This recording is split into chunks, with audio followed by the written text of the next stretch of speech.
ওকে কোনো বার্তা নেই, ওই ডাইনিকে কোনো বার্তা নেই, ও আমাদের চোখে শেষ।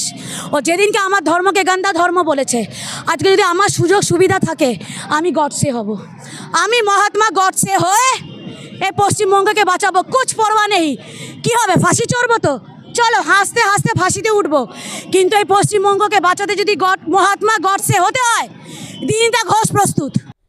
মুখ্যমন্ত্রীকে হত্যা করবে আর বাংলাকে বাঁচাবে, কে বলছে? ওই মহিলা বলছে। আপনারা তাড়াতাড়ি ওকে, আমি বললাম আমার মনে পাগলা কুত্তা ওকে কামড়েছে। আমার তো মনে হচ্ছে 100% ওকে পাগলা কুত্তা কামড়েছে।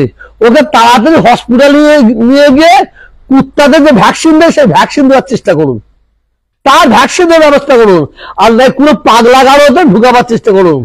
মুখ্যমন্ত্রীর বিরুদ্ধে যে এত বড় কথা বলছে, প্রশাসন কেন চুপ মেরে আছে আমরা বুঝতে পারছি না।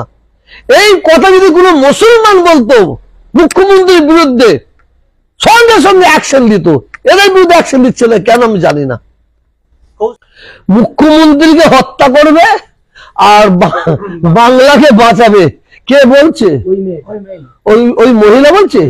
আপনারা তাড়াতাড়ি ওকে, আমি বললাম আমার মনে পাগলা কুত্তা ওকে কামড়েছে। আমার তো মনে হচ্ছে 100% ওকে পাগলা কুত্তা কামড়েছে। ওকে তাড়াতাড়ি হসপিটালে নিয়ে গিয়ে কুত্তাদের যে ভ্যাকসিন দেয় সেই ভ্যাকসিন দেওয়ার চেষ্টা করুন, তার ভ্যাকসিনের ব্যবস্থা করুন, আর নয় পুরো পাগলা গাড়োতে ঢুকাবার চেষ্টা করুন। মুখ্যমন্ত্রীর বিরুদ্ধে যে এত বড় কথা বলছে, প্রশাসন কেন চুপ মেরে আছে আমরা বুঝতে পারছি না। এই কথা যদি কোনো মুসলমান বলতো মুখ্যমন্ত্রীর বিরুদ্ধে, সঙ্গে সঙ্গে অ্যাকশন দিত। এদের বিরুদ্ধে অ্যাকশন দিচ্ছে না কেন আমি জানি না।